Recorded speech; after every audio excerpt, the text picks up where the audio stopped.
otomatis 2 tahun terakhir pergerakan kita mati total, terutama pergerakan di jalan, karena sedikit-sedikit akan bertentangan dengan PPKM. Di Jawa masih bisa sedikit-sedikit bergerak, tapi untuk di Kota Batam memang saya paham dan mengerti kondisi yang ada, ya tentu ini ke depan tetap harus digaungkan lagi bahwa pergerakan ini penting. Pengurus yang baru, kita serikat pekerja. Perlu diingat, kita serikat pekerja. Kerjaannya bukan hanya duduk di ruangan, turunlah ke jalan, karena itu harus disuarakan. Berat, iya, gak ada yang ringan. Tadi saya mengutip oleh Ketua KC, di 2016 kita memang voting. Dan saya rasakan berat itu saat voting. 3 tahun saya sebagai pimpinan cabang, saya harus sibuk membenahi yang disomasi. Ini saya sampaikan, disomasi beberapa PUK, mosi tidak percaya dengan kepemimpinan kita. Itulah yang kita hadapi. Secara capaian vaksinasi kita sudah hampir tadi disampaikan, dosis pertama itu 80%, dosis kedua itu sekitar 40%.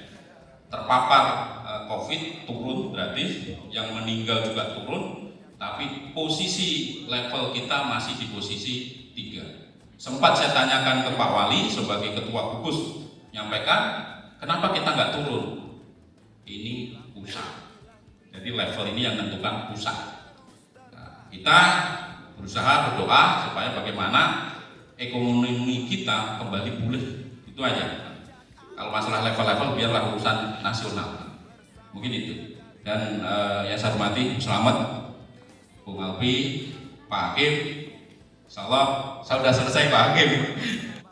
Jadi anggaran kita untuk IMTA itu luar biasa. Dari 2013 sampai 2021 kita hitung, itu mencapai hampir 180 miliar. Jadi sebenarnya kita itu tidak perlu yang namanya BLK, tidak perlu, karena uangnya ada. Uangnya ada, dan Disnaker sebagai pengguna anggaran untuk melakukan pelatihan itu, dia bisa bekerja sama dengan LPK-LPK yang ada. Totalnya luar biasa. Di 2021 ini aja kita 30 miliar. 30 miliar realisasikan 70%. 70% itu untuk kegiatan pelatihan. Siapa yang harus dilatih? Teman-teman semua. Nah, ini saya harap ada kerjasama khusus. Masalah nanti prosedur hukumnya Pak Kadis, mungkin nanti kita bisa bicarakan bagaimana serikat-serikat pekerja yang ada di Kota Batam itu memang punya kerjasama khusus untuk pelatihan ini. Minimal adalah peserta pelatihannya, maksimalnya adalah sebagai pelaksana pelatihan juga lebih bagus. Luar biasa uangnya. 2021 itu kita 17 miliar, 2020 itu 29 miliar Pak. Ini data saya ambil dari BPKAD Pak. Jadi 29 miliar itu luar biasa, tanpa harus kita punya BLK. Sebenarnya kawan-kawan, ini pun kita tahu detail setelah kita ada di dalam di legislatif. Uang ini dari mana, terus kemana arahnya, penerimaan totalnya itu 30, karena sesuai perda 70% harus digunakan untuk pelatihan. Jadi uangnya ada. Cuma sampai hari ini kami berharap sasaran-sasaran pelatihan itu benar-benar bisa digunakan untuk peningkatan kapasitas dan kualitas kawan-kawan yang sudah bekerja. Maka harapannya kami, saya mewakili SPMI, tentu berharap ada kerjasama antara Disnaker Kota Batam, terutama nanti bidang pelatihan, untuk sekiranya seluruh serikat-serikat pekerja diajak bicara, karena adalah objek Objek dari pelatihan ini adalah pekerja sebenarnya, pekerja. Dan ada beberapa calon pekerja, kita coba kemarin modifikasi. Karena kawan-kawan sekarang banyak yang kena PHK, apakah uang ini bisa digunakan untuk pelatihan-pelatihan ekonomi? Nah, sampai sekarang prosedur hukumnya kita belum dapat. Pak Rudi juga kemarin nyari, apakah memungkinkan bisa? Ya, harapannya itu bisa. Tapi insya Allah kita lagi cari dasar hukumnya bisa. Tapi yang jelas ini uang digunakan untuk pelatihan bagi pekerja untuk peningkatan kapasitas atau kompetensi yang ada. Uangnya ada. Jadi kalau kita demo, nah ini caranya, bukan lagi nuntutnya bangun BLK, uangnya ada. Minta betul-betul tepat sasaran penggunaan dari uang yang ada ini. Nah, ada filosofi makin tinggi uang yang kita dapat dari dana IMTA, maka secara otomatis sebenarnya target bahwa yang dilatih untuk mengganti pekerja asing tidak tercapai. Paham maksudnya kan? Paham. Artinya makin tinggi pendapatan IMTA kita, berarti apa yang kita lakukan bahwa dana itu untuk melatih pekerja untuk mengganti tenaga kerja asing kita tidak tercapai, berarti tenaga asingnya masih tetap. Tujuan IMTA kan seperti itu. Bagaimana yang ditingkatkan kompetensinya itu bisa menggeser tenaga kerja asing. Nah, ini tentu menjadi domain kita nantinya seperti apa. Kami di legislatif saat bersamaan saya diamanai di Badan Anggaran dan di Komisi 4, tentu mitranya adalah Disnaker Kota Batam. Harapannya tupoksi ini saya bisa jalankan dengan sebaik-baiknya. Yang paling banter, yang paling bisa kita lakukan adalah bagaimana kawan-kawan dari serikat pekerja, terutama pekerja itu mendapatkan, mohon maaf, satu potong sedikit atau banyak kue APBD yang ada di Kota Batam. Karena ini penting. Itu yang pertama. Yang kedua, saya mencoba apa yang saya lakukan di serikat pekerja, saya bawa masuk ke dalam. Jadi waktu itu pemerintah kota punya rencana, apakah ini bisa kita masukkan ke dalam anggota serikat pekerja kita? Silahkan nanti dari tim kerja kita akan coba. Salah satu adalah honorer. Honorer ini upahnya itu sekitar 2.900.000. Totalnya sekitar berapa Pak? Saya beri honor kita 60 ribuan ya. 6 ribuan upahnya itu 2,9.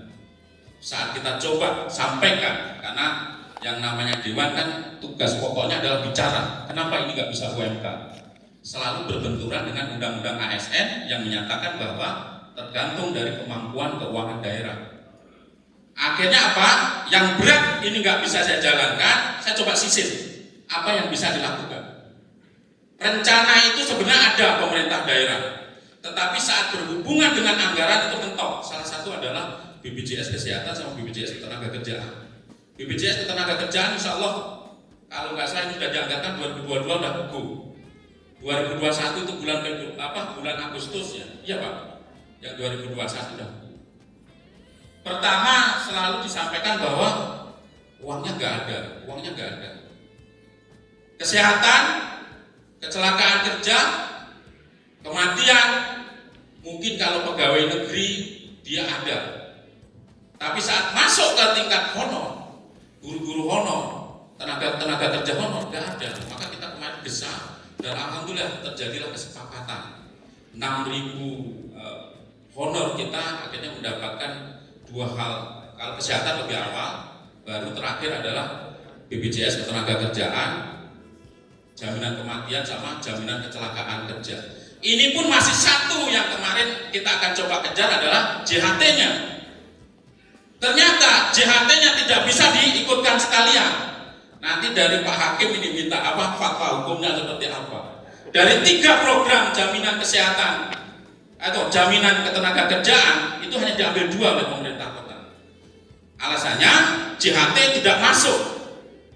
Tidak masuk. Karena sayang, coba bayangin, honor kita itu ada sampai 5 tahun, sampai juga 7 tahun, tapi saat dia selesai nggak bertugas, dia nggak mendapatkan apa-apa. Harapannya, walaupun dia sudah 7 tahun, gaji sudah di bawah UMK 2,9, 7 tahun mengabdi kepada negara, saat dia selesai nggak diperpanjang kontraknya, nggak dapat apa-apa. Maka kita kejar bagaimana JHT itu dia mendapatkan minimal dalam 5 tahun, kalau ada potongan-potongan JHT itu dia ada dapat ini. Negara melalui pemerintah daerah juga harus memikirkan itu. Tidak bisa hanya memikirkan ASN saja, karena honor itu juga bekerja untuk kepentingan masyarakat juga. Ini yang kita lagi kejar. Ya, kemarin juga kita sudah di Badan Anggaran kita sampaikan, apakah mungkin ini harus saya petunkan, karena tunjang ketenagakerjaan, BPJS ketenagakerjaan hanya diambil 2 program, 1 programnya nggak diambil, JHT-nya ditinggal. Kalau memang harus saya petunkan, maka saya akan petunkan ini untuk meminta fatwa dari Pengadilan Tata Usaha, apakah kebijakan pemerintah daerah dalam hal BPJS ketenagakerjaan honor hanya berhak 2 program aja. Harusnya JHT juga dapat. Nah, inilah bahwa ilmu yang saya dapat di SPMI, ilmu yang saya dapat di jalan, bagaimana menemani kawan-kawan dalam pergerakan menuntut hak-hak, saya coba bawa masuk ke legislatif.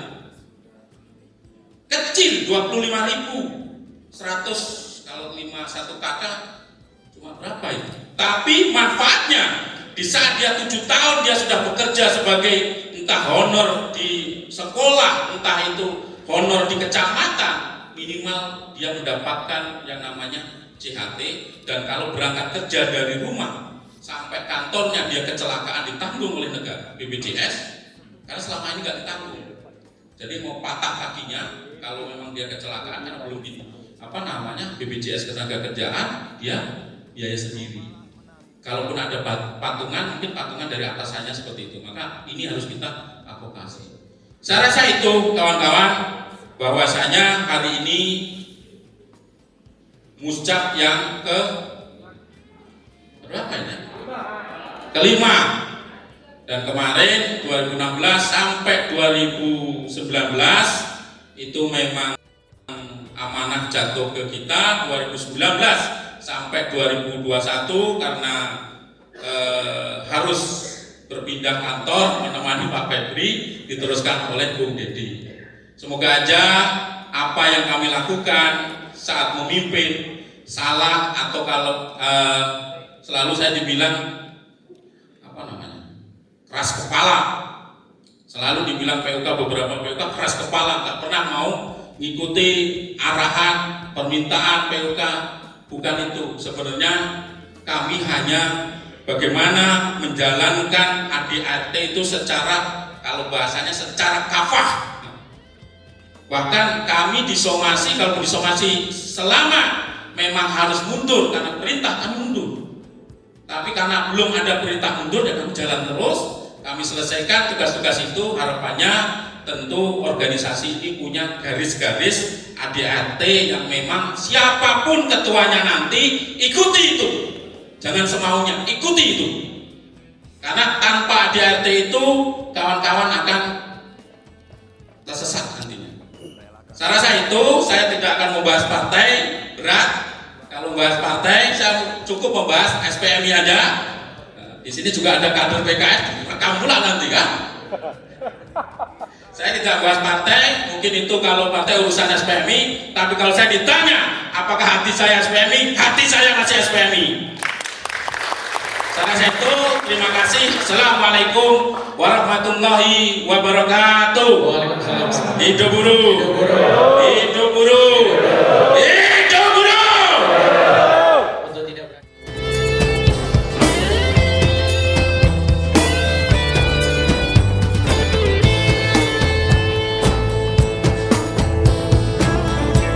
Pasrah pada Ilahi, hanya itu yang kita bisa. Ambil hikmahnya, ambil indahnya, Cobalah menari, cobalah bernyanyi, cobalah mulai detik ini. Hadapi saja. Hilang memang hilang, wajahnya